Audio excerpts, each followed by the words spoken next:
Maganda mga bossing, sa naghahanap po dyan ng hatchback, automatic transmission, baka makursundahan nyo yung ating unit ngayon mga boss, napakagwapo.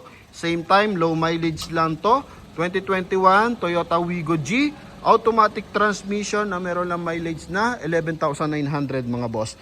Kulay black, R14 ang max, naka 2-tone, 4-stud, same time, naka Bridgestone tires pa yan na 90% tread life mga boss. Ito yung kanyang interior. Okay, so paikutan lang natin ang bahagya. May service record sa Toyota mga bossing ha. Push start, then powerful yung ating side mirror mga boss. Yung kanyang second row, napakalinis, napakabango mga bossing. Ito yung likod niyan, 100% na hindi binaha. Coding is Tuesday mga bossing. Price lang natin dito is only 440,000 mga boss. Ano? Yan, so sa mga nakaka-interest, so pwede kayong tumawag sa ating contact number na nasa screen after nyo mapanood yung ating full review mga bossing. Usisain natin kung anong meron dito mga boss. Okay? Yan. Front area muna tayo mga bossing. Tulad na nabanggit ko. So coding nito is Tuesday mga boss. Then makikita mo naman yung kanyang front bumper ng Toyota Wigo ngayon. So napakalapad at maganda yung spacing. So pasok na pasok yung hangin mga boss. Papunta sa ating engine bay. So kapag ganyan, mas maiwasan ang pag overheat ng ating unit mga bossing. Tapos clear lens, headlight, tsaka yung ating fog light mga bossing. So maganda dito sa Toyota Wigo ngayon, meron siyang extension mga boss. Yung kanyang bumper medyo maporma na mga bossing, no? Yan, may mga body moldings na siya mga boss. Okay, tapos sa side R14 to. Yan mga bossing. Na naka 4-stud, 2-tone. And kopya na Bridgestone tires. Kapal pa ng gulong mga boss ha. Ito yung signal light ng ating side mirror. Likuran mga boss. Tapos punta tayo sa ating engine bay. Yan ha. Ito yung ating interior. Door panel muna tayo. So tingnan mo naman to. Corduroy na napaka kinang pa. Talagang hindi pa na anuhan to mga boss. Nasasandalan. Chrome yung door opener. Chrome din yung kanyang sa may aircon blower. May accent na chrome. Ito yung ating steering wheel. Mileage natin 11,957 km mga boss. Service record nito sa Toyota last 10,000 noong February 2025 mga bossing. Silipin natin Okay. Yan February 20, 2025. 9,000 pala. 9,368. Then, full start unit to. Powerful yung ating side mirror. Magkabilaan. Okay, power adjust yan mga boss. Okay, then dito sa kabilang side. Yan ha, mga bossing. Busina. Ayan, klarado yung ating busina. Stock pa rin. Tapos naka 2 din audio system to mga boss. Automatic climate control, switch ng ating hazard, 12 volt socket, mga bossing, transmission, then dashboard. So naka dual airbag, naka plastic pa yung ating sun visor, kulay beige yung ating ceiling na may pagka gray mga boss. Okay, then ito yung ating seat belt mga boss, kabilang side. Tingnan mo kabilang side niya, wala mga kapunit-punit, may mga minimal na gasgas pero normal lang yan sa second hand mga bossing ha. Yan, napakakisig na ito mga boss. Yung kabilang side. Ang bako ng loob mga bossing. Sa pedal, sobrang kapal pa ng pedal mga boss.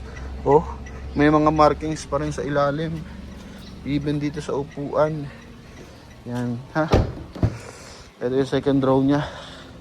Naka-plastic pa yung mga seatbelt housing. Yan mga boss. Talaga naman. Only 440. Naka-spoiler, clear lens mga boss, magkabilaan.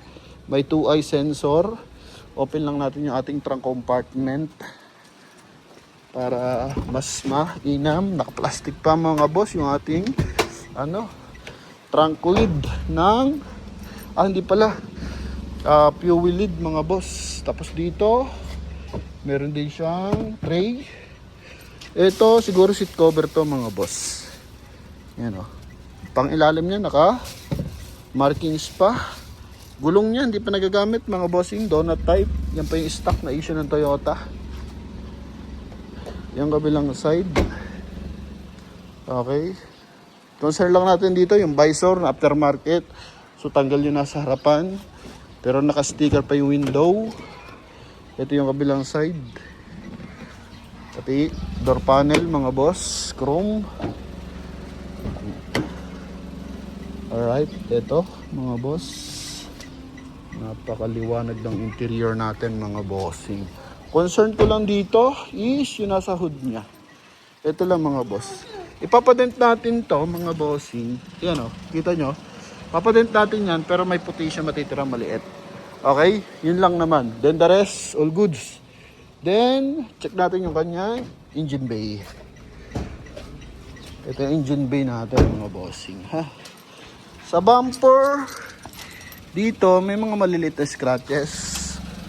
Tsaka dito. Pero sobrang minimal na yan mga bossing. Ha? Pero sa body, wala halos tama. Ito yung ating engine bay. So, naka-timing chain to. 3-cylinder na 1.0. Walang katagas-tagas mga boss. Oh, hanggang ilalim yan. Kitang-kita yan mga boss. Naka-ABS.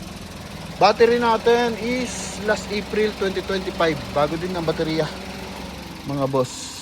Oh, ha? Walang punit ang mga panel yan mga bossing. So sa mga nakaka-interest dito sa ating Toyota Wigo na to mga boss. Buong insulator. Ito yung kanyang engine displacement. 988 cm. Equivalent of 1.0 yan mga boss. Walang UPS sa panel. 100% na hindi binaha mga boss. Tsaka walang pagka mga bossing. Ha? Yan. Sa mga nakaka-interest, so syempre tawag na sa ating contact number na nasa screen. Connected dyan ng Viber and WhatsApp. So, ito. Naka 0.1 tayo dito mga bossing. Pati si likuran, pakita natin yung 0.1 niya. Oh. Kisig mga boss. Sara natin yung pinto para mas klarado. Yun mga boss. Oh. Ha? Kaya sa mga nakaka-interest mga bossing, maayos lahat ng mga gulong na ito.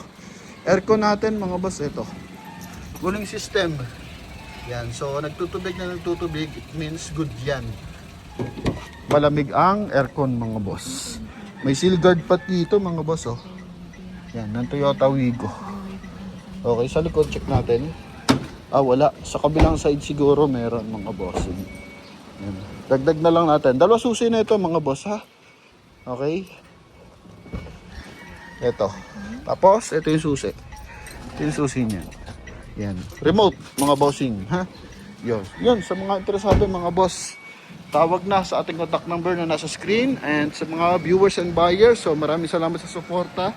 Saan man kayong lupalop ng mundo mga bossing. Thank you, thank you. Hoping makakuha kayo ng sasakyan ngayon 2026. Malay mo, di ba?